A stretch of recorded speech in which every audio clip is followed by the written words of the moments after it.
미국 사람들이 미국 역대 대통령 중에 누가 제일 훌륭하다고 생각되느냐라는 투표에서 미국의 16대 대통령인 아브라함 링컨을 최고의 존경하는 대통령으로 뽑았습니다.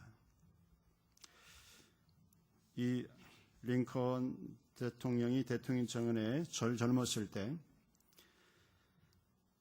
일리노이주 작은 도시에서 우체국 국장의 일을 맡아본 적이 있었습니다. 그래서 우체국이 문을 잘 안 돼서 문을 닫게 되었고 링컨은 법률사무소로 일자리를 옮기게 되었는데 그때 이제 우체국의 공금 20달러를 받아서 보관하고 있었습니다. 세월이 오래되나 그때 20불이라도 꽤 큰 돈이었죠. 우리나라의 100원이 옛날 500원이면 큰 돈이듯이. 그로부터 몇 년 뒤에 우체국의 직원 하나가 링컨의 법률사무소에 찾아와서 지난날 우체국에 있는 국장에 지내던 시절 맡아두었던 공금 20불을 달라고 하였습니다. 그때 같이 법률사무실에 근무하던 친구이자 동료인 헨리라는 사람이 있었는데 저 친구 돈이 없을 텐데 참 낭패가 생겼구만. 내가 저 친구를 위해서 링컨을 위해서 돈을 빌려줘야 되겠다라고 생각하고 있는 그때 이 링컨은 아무 소리도 안 하고 바깥에 나갔다가 한참 있다 들어오더니 어떤 그 돈 주머니를 한 줄 가져와서 책상 위에 모든 것을 돈을 쏟아냅니다. 쏟아내고 돈을 씌워보니 정확하게 공금 20불이 들어있었습니다. 이제 그 돈 받으러 온 우체국 직원이 간 다음에 이 친구 헨리가 물어보았습니다. 자네 돈이 없어서 어제도 내인데 돈을 꺼갔는데 맨날 돈 없다 그랬는데 20불은 어디서 났나? 누구에서 빌려왔나라고 친구 헨리가 링컨에게 물었습니다. 그때 이 링컨은 이렇게 말했습니다. 내가 몇 년 전에 우체국 공금은 집에서 아주 잘 보관해 두었네. 그거는 국가의 공금이기 때문에 내가 돈이 없어도 그거는 함부로 쓸 수 없었네. 그러면서 오히려 친구의 돈을 빌리는 한이 있더라도 국가의 공금을 손대지 않는 정직성, 그 바탕으로 해서 나중에 대통령까지 자리에 오를 수 있었습니다. 오늘 본문의 말씀 보면 이 아사왕이 나옵니다. 아사왕은 41년 동안 하나님 앞에 일평생 그 마음이 하나님 앞에 정직했다, 온전했다라고 말합니다. 14절 후반절에 그러나 아사의 마음이 일평생 여호와 앞에 온전하였으며 또 11절에 아사가 그 조상 다윗같이 여호와 보시기에 정직하게 행하여라고 말합니다. 앞에 정직 단어 앞에 말이 붙는 게 있습니다. 여호와 보시기에. 사람 보기에 그 사람이 굉장히 정직해 보이고 착해 보이지만 심령을 감찰하시는 하나님 앞에 우리는 우리의 모습 속속이 다 드러나지요.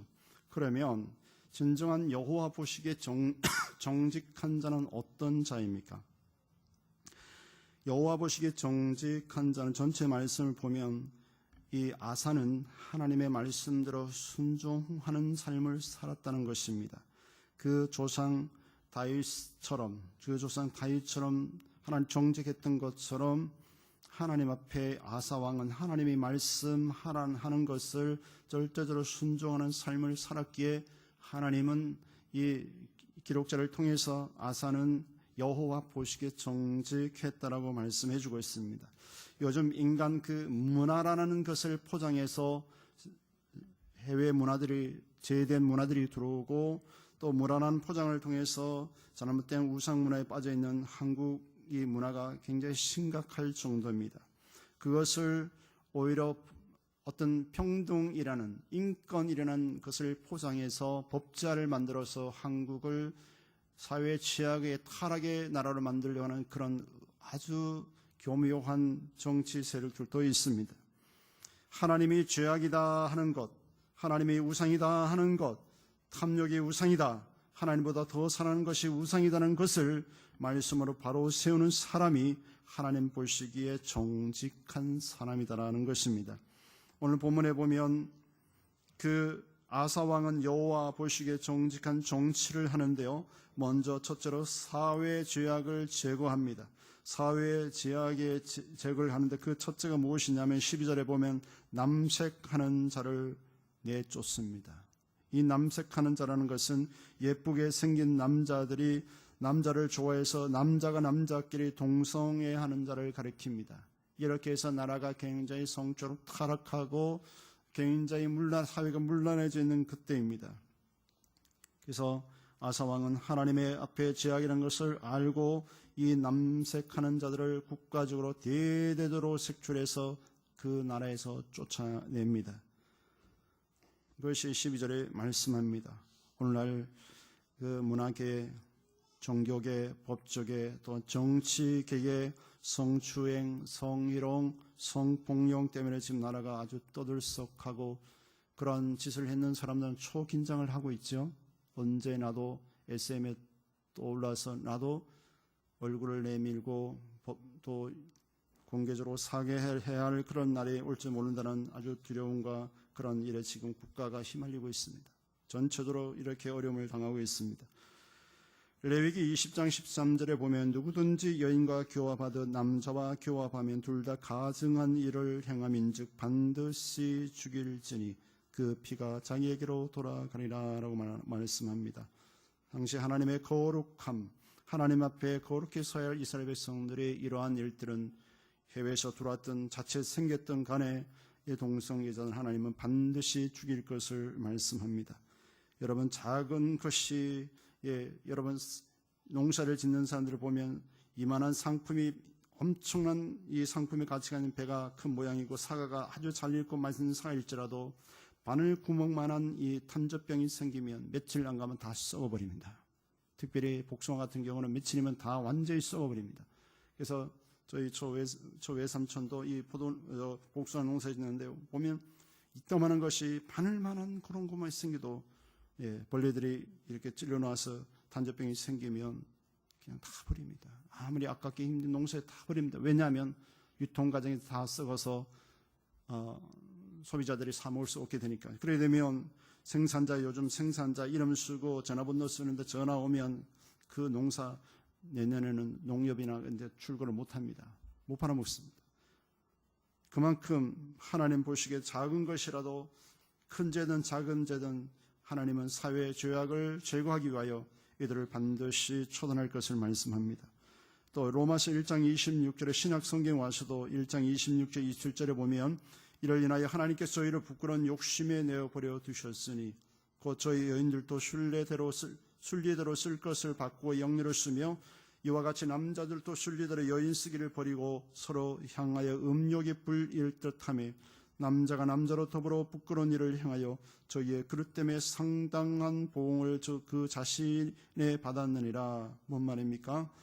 이러한 동성애를 통해서 성병과 에이즈가 자기 스스로 몸에 받았다는 것을 말씀합니다. 하나님께서는 말씀을 해도 계속적으로 죄악을 행하면 그냥 버려두신다, 방임해 두신다라고 말씀합니다. 참 이게 무섭습니다. 우리가 아내를 사랑하든 남편을 사랑하든 부모를 사랑하든 자식을 사랑하든 사랑하기 때문에 때로는 간섭이라는 것으로 들리지만 사랑하기 때문에 관심이 있기 때문에 잔소리를 하고 사랑하기 때문에 때로는 그럴 수 있습니다. 그게 집착이 된 문제가 생기지만 그러나 상대를 포기하면 잔소리도 안 합니다. 간섭도 하지 않습니다. 그래서 하나님이 집에 들어오든 말든 가서 죄를 짓든 말든 이미 내 마음에 포기된 사람 관심 갖지 않죠. 하나님께서 말씀을 해도 듣지 않으니까 하나님이 그들을 방임대로 그냥 버려두신다. 참 이게 무서운 것입니다. 고린도전서 6장 9절에서 10절을 보면 이렇게 남색하는 자들은 하나님 나라의 유업으로 받지 못한다라고 말씀합니다. 지금 미국이나 영국 같은 데 보면 목회자, 교단에서도 동성애를 찬성하는 교단이 있습니다. 우리나라의 교표 사역하는 양 무슨 목사님은 엄청난 수만의 사람들이 모이는 그 수천에 모이는 그 교회도 이 동성애를 반대하고 하나님 말씀도 살아야 됐다고 엄청난 100억이 넘는 그런 재산을 교회 재산을 내놓고 건물 얻어서 예배 드림으로 인해서 참 유명해지고 있는데요. 참으로 이것을 교단적으로 법을 통과해서 목회자들 또 천주교 신부들이 동성애를 해도 괜찮다. 이것은 하나님 앞에 떠나겠다는 것이죠. 떠나겠다는 것입니다. 말은 예배지만 그 예배 받지 않으십니다. 앞으로 우리 한국교회가 이런 일에 참 피 터지게 싸워야 할 일이 올 것입니다. 길거리에서 앞으로 예수님만 구원받습니다. 복음을 전할 시기가 이제는 법적으로 통과되면 마음대로 못합니다. 누가 가서 저 사람 예수님만 구원받습니다라고 합니다. 그러면 저는 교도소 들어가게 됩니다. 평등이라는 예배 안에 오직 종교적으로도 법적으로 법제화 만들어서 지금 그런 죄악이 우리나라에도 신심찮게 지금 서울설 법제화 만들어는 그런 세력이 있습니다. 창세기 29장에 보면 소돔의 사람들의 죄악이 얼마나 심했냐면 하나님이 두 천사를 파송해서 소돔의 그 사정을 살펴보러 간 그 천사들이 이제 롯의 집에 방문하잖아요. 근데 이것을 본 소돔 땅의 사람들이 그 천사를 외지에 낯선 남자들 왔으니까 그들과 성관계를 맺으려고 그 사람 끌어내라. 우리가 그들과 상관하리란 말을 씁니다. 이게 상관하리는 것은 성적인 관계를 갖겠다는 것이죠. 그 당시에도 이런 동성애가 심각했습니다. 그래서 결국 나중에 그 소돔 땅은 회개가 없고 그들이 돌이키지 않으니까 하나님이 불바다를 만들어 버리지 않습니까? 두 번째로 이 아사 왕은요, 하나님 앞에 유다 민족의 우상을 제거합니다. 당시 시대뿐만 아니라 조상 때부터 내려오는 이 우상을 제거하기란 결코 쉽지는 않습니다. 그런데 또 문제의 최고의 걸림돌이 뭐냐면 자기 어머니가 우상을 섬김을 위해서 백성들이 우상을 만드는 데 만연되어 있었습니다. 여러분, 때로는 하나님을 생각하면 어머니도 이 태우에서 패해야 되고, 육적으로 봤을 때는 나를 낳아주신 어머니인데 이 어머니의 태우를 자리를 패한다는 것은 결코 쉬운 결단이 아닙니다. 조상 때부터 대대로 내려왔던 이 하나님을 경외한다면서 사회에 만연되어 있는 우상을 제거하기까지는 아세나는 이 하나님 말씀에 자기 자신을 목숨을 걸게 되는 거죠. 그래서 오늘 본문의 말씀 12절에 보면 그 열조에 지은 모든 우상을 없이 하고 라고 그랬습니다. 보이는 우상은 다 파괴합니다. 그리고 고집 부린 사람들은 제거하지요.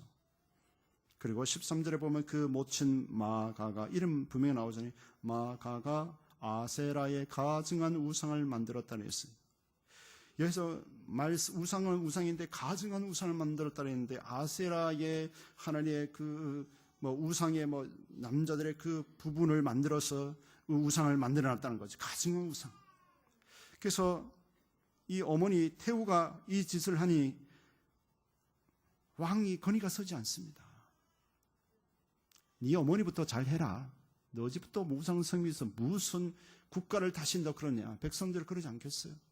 만약 목사가 맨날 일어난 타락한 삶을 살면서 여러분 거룩하게 살아라고 하면 웃기고 있어. 니나 잘 살아. 여러분이가 되겠습니까? 지금 아사왕이 그런 상황이에요. 아사왕이 참으로 어머니의 그 태우의 위를 피해버립니다. 어머니가 이제는 어머니로서의 그 어떤 권력이 전혀 없는 일반 평범한 어머니로 돌아가게 만들어버립니다. 여러분, 이러한 결단하기까지 결코 아사왕은 쉽지 아니하였을 겁니다. 그러나 하나님 보시기 아니다 하면 가감히 어머니든지 아버지든지 가감히 우상성이는 그 위를 패해버리고 아사왕은 결단하지요. 그래서 어머니가 세우신 그 우상을 찍어서 기드론 시내가에서 불살라버립니다. 나무로 만들었겠죠. 깎아가지고. 참 이것이 결코 쉽지는 않습니다. 엄청난 결단이고 혈육의 정과 같은 것에 얽매이지 않는 하나님 말씀의 그 우상 숭배의 진원지를 뿌리를 뽑아버리는 아사왕의 결단. 하나님이 그래서 여호와 보시기에 정직했다라고 일평생 동안 제 백성들을 타락하게 하는 그런 근본적인 죄를 제거하고 왕으로서 늘 하나님 말씀의 경고에 서 있는 것을 보시고 이 오늘 본문에 말씀하는 것이요. 아사의 마음이 일평생 여호와 앞에 온전하였다라고 말씀하는 것입니다. 그러면 아사왕은 아사왕이고 이 시대에 살아가는 우리가 제거해야 할 우상은 무엇입니까? 솔직히 우리가 저는 누가 술, 담배 이런 거 한다고 정죄하지는 않습니다. 그러나 때로는 안타깝지요. 그것 때문에 자기 몸이 상하고 힘들어지지 않습니까? 신앙을 떠나서. 근데 우리가 믿음의 거룩한 삶을 살려고 때로는 담배를 많이 피우던 사람이 담배를 끊으려고 노력해도 쉽지 않잖아요. 술을 늘 드시면서 술 끊기 쉽지 않습니다. 그렇지만 그것이 결국은 거룩함에 끊지 못하면 옛 습관과 잘못된 삶을 돌이키지 아니하면 그것이 거룩한 길에 가는데 장애물이 되는 것입니다. 10년 가도 20년 가도 끊임없이 그것이 하나님 앞에 가는데 장애물이 돼서 영적 거룩함으로 살아갈 수가 없지요. 그래서 골로새서 3장 5절에 그러므로 땅에 있는 지체를 죽이라라고 말씀합니다. 죄의 본성이 우리가 어떻게 죽일 수 있겠어요? 성령 하나님이 나를 지배하고 나를 다스리고 나를 이끌지 아니하면 이 앞에 있는 목사도 벌써 타락하고 세상을 갔을 겁니다. 성령의 이끄심, 성령의 함께하심이 함께하지만 우리는 이 땅의 삶을 승리할 수 없습니다. 곧 음란과 부정과 사욕과 악한 정욕과 탄심이니 탄심은 우상 숭배니라라고 말씀합니다. 요즘 문학에 보면 참 정책이나 이런 여러 법조계에 보면 여러분 검사 되기까지 얼마나 많은 학교를 다니고 공부를 하고 그 사법고시를 보고 굉장히 많은 그 노력과 엄청난 부모님의 헌신과 본인들의 참 머리 싸매 공부하는 그런 열정을 했다가 그 이성 간의 관계 잘못해가 지금 법조계에서 물러나고 얼마나 그 창피하고 얼마나 그 안타깝습니까? 이것이 우리가 성령 안에 있지 않으면 음란, 부정, 사욕, 악한 정욕들이 우리를 지배하고 삼키려고 하는 사단의 역사들이 우리에게 있고 우리가 하나님 말씀, 여호와의 말씀에 딱 경고에 서지 않으면 이런 것들이 어느 누구도 넘어질 수 있다. 앞에 서 있는 목사도 큰 소리 칠 수가 없다는 것입니다. 여러분 일주일만 기도 안 하고 말씀 안 보면 여러분 심령이 답답하고 나중에 교회를 안 나가도 그렇게 전혀 감각도 없어요. 저도 예배 한 번만 빠지고 말씀 안 읽으면 내 마음이 뭔가가 허전하고 뭔가가 하나님께 멀어지는 것 같고 이것이 내 안에 성령께서 말씀하는 모습이고 성령께서 나를 책망하시는 모습이잖아요. 조금만 남에게 상처를 줬으면 그것에 몸부림을 치고 힘들어지는 이것이 우리 안에 내적인 성령께서 우리를 다스리고 계심을 우리는 삶을 볼 수 있지 않습니까? 남의 거 피해를 줘도 남을 힘들게 해도 전혀 아무렇지 않다 그러면 영적인 사람이 아닙니다. 자기는 영적인 사람다 외칠지라도 영적인 사람은 아닙니다. 그래서 음란이라는 것은 불법적인 성관계, 부정이라는 것은 도덕적인 문란, 사욕이라는 것은 감정적인 욕망, 악한 종욕이라는 것은 제약된 인간이 가지고 있는 욕구를 말씀하고요. 탄심은 우상숭배다 그랬는데 경제적 욕구에 대한 무절제한 욕망인데요. 물질을 하나님 위치에 올려놓는 것을 이것은 탄심은 우상숭배다라고 말합니다. 다시 쉽게 말하면 하나님 말씀을 듣거나 성경 공부를 하거나 구역 예배를 드리거나 기도하는데 성령께서 감동 주고 내가 너를 통해서 너의 가지고 있는 물질을 좀 써야 되겠다 했을 때에 예스 주님 사용하시옵소서. 내 놓을 수 있는 자는 그는 물질이 우상이 아닙니다. 작은 거든 크든지 주님이 원하실 때 순종하는 자가 진정한 하나님 앞에 믿음의 삶이라 볼 수 있죠.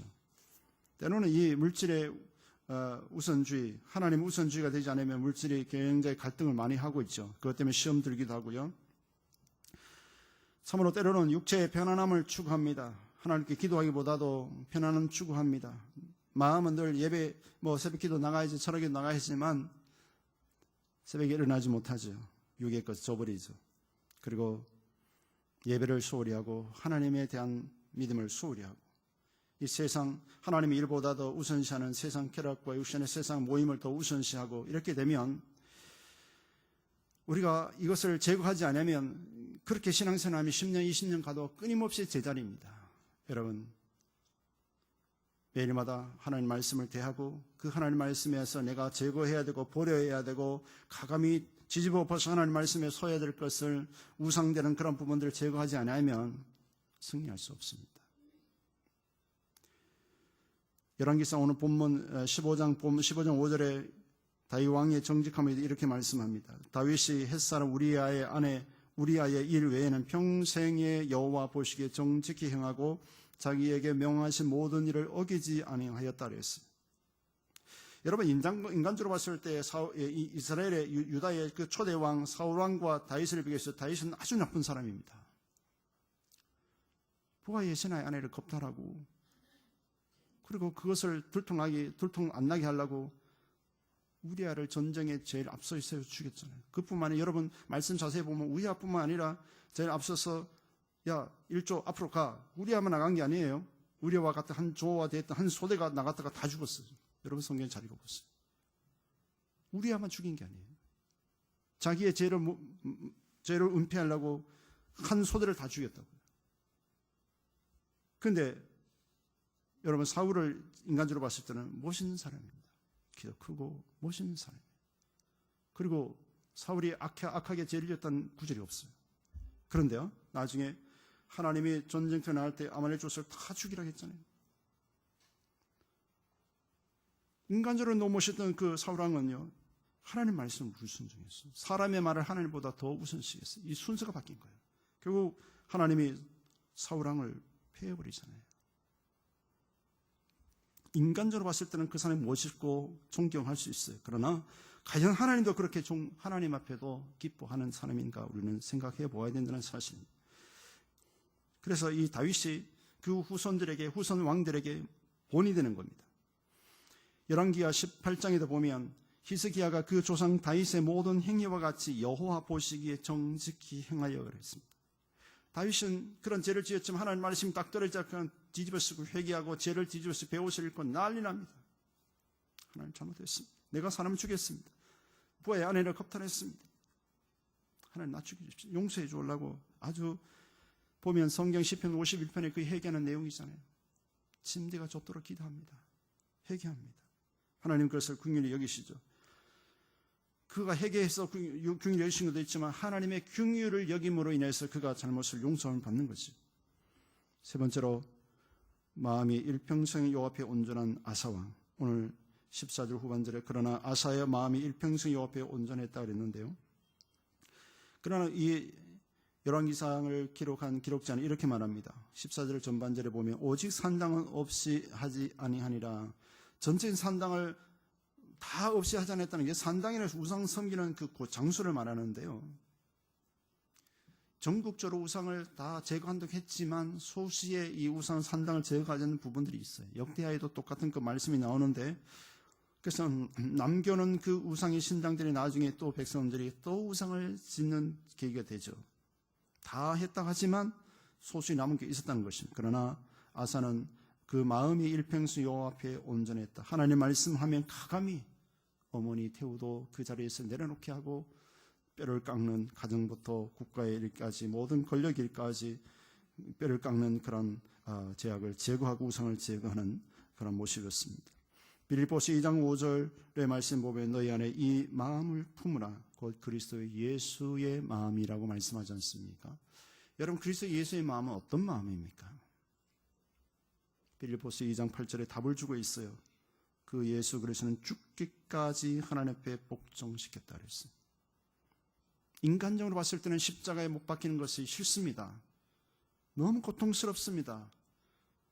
햇빛이 뜨거운 그 대낮에 40도가 넘는 그 뜨거운 사막 가운데서 십자가에 못 박힐 때 못자국에 또 창자국에 피를 다 흘려야 하는 그런 옷을 다 벗긴 상태에 십자가에 지는 것이 결코 죽기보다 싫습니다. 그렇지만 하나님의 말씀이 떨어지니까 예수님은 자기 죽음도 복종시키는 거죠. 때로는 하나님의 말씀이 여러분 환경과 여러분 처해 있는 가정과 직장과 여러분을 안 맞을 수가 있어요. 그러나 내가 거룩함이라면 죄를 제거하기 위해서는 하나님의 말씀에 순종하는 거룩한 주께 복종하는 그리스도께서 그래 하셨듯이 저와 여러분들 그런 모습으로 나아갈 때 이 죄 많은 세상에서 죄를 유혹에 뿌리치고 죄 가운데 승리할 수 있다는 것을 말씀해 주고 있습니다. 성경은요, 이 하나님 앞에 정직한 자에 대해서 축복을 말씀을 많이 하고 있어요. 제가 하도 많아서 이제 잠언서에만 좀 핵심 몇 구절을 뽑아봤어요. 잠언 2장 7절에 보면 그는 정직한 자를 위하여 완전한 지혜를 예비하신다라고 말씀합니다. 하나님 앞에 정직한 자가 될 때 하나님 완전한 지혜를 예비하신다 그랬고요. 그리고 행실이 온전한 자에게 방패가 되신다라고 말씀합니다. 말을 바꾸면 내가 정직하지 못하고 늘 거짓말이나 하고 악을 행하면 내 지혜가 아주 혼란스러워져요. 그리고 하나님이 나의 방패가 아니라 하나님 나를 심판한 자로 다가오시는 거죠. 잠언 3장 32절에 보면 대접패역한 자는 여호와의 미워하심을 있거니와 정직한 자에게는 그의 교통하심이 있으며 그랬어요. 악한 생활을 하면서 아무리 철학기도 하고 밤을 새고 해도 하나님 그 기도 안 들으시는 거죠. 정직하게 하나님께 정결한 삶을 살면서 하면 하나님이 교통해 주신다. 영적으로 교통해 주신다라고 말씀해 주고 있습니다. 내가 거룩한 너희도 거룩할지어다라고 말씀하고 계시지 않습니까? 잠언 10장 29절에 보면 여호와의 도가 정직한 자에게는 산성이요 행악하는 자에게는 멸망이니라 라고 말씀합니다. 하나님의 말씀이 정직한 자에게 산성이 된다. 견고한 우리의 산성이 된다라고 말씀합니다. 여러분이 정직한다면 그 말씀대로 살아가는 자를 언제나 하나님이 그 말씀에 대한 언약의 성취를 하시는 분이 하나님이십니다. 이런 믿음이 없다면 이 땅에서 진짜 죄 많은 이 땅 삶 속에서 승리할 수가 없습니다. 잠언 14장 11절에 악한 자의 집은 망하겠고 정직한 자의 장막은 흥하리라. 다시 말해 정직한 집은 흥하리라. 여러분 다 흥하시기를 주님을 축원합니다. 잘 되셔야 돼요. 하나님이 잘 되게 할 수밖에 없어요. 정직한 자를 하나님께서 잘 되게 하시는 거예요. 순간을 모면하려고 악하게 하면 하나님은 사람은 보기에는 그 사람이 승리했다고 나는 이렇게 했다 할 줄 몰라도 하나님이 마음까지 관찰하신 하나님 그냥 두시지 않습니다. 잠언 15장 8절에 악인의 제사는 여호와께서 미워하셔도 정직한 자의 기도는 그가 기뻐하시느니라. 하나님 말씀대로 살아가는 자의 기도는 하나님 기뻐하심으로 응답하시고 역사하신다는 것입니다. 마지막으로 잠언 15장 19절에 보면 정직한 자의 길은 대로다. 대로니라. 평탄하다는 것이죠. 왜요? 하나님이 함께하기 때문에 그렇습니다. 하나님이 함께하기 때문에. 저는 새벽마다 여러분들을 기도하면서 하나님 우리 성도들 함께해 주옵소서. 악한 것들이 역사하지 않고 세상 속에 승리케 하옵소서. 또 직장 또 다니는 분들 사업장을 놓고 늘 기도하고 있습니다. 이 3월달도 여러분 아사 왕이 늘 하나님 여호와 보시기에 정직히 함으로 그와 함께 하셔서 41년 유다 나라를 태평성대에 이끌었었던 것처럼 저와 여러분들이 하나님께 여호와 보시기에 정직해서 여러분 때문에 여러분 가정이 복을 받으시고 학교가 직장과 사업장에 복을 받으시고 여러분 삶의 터전에 복된 여러분 3월달 되시길 주임으로 축원합니다. 기도합니다.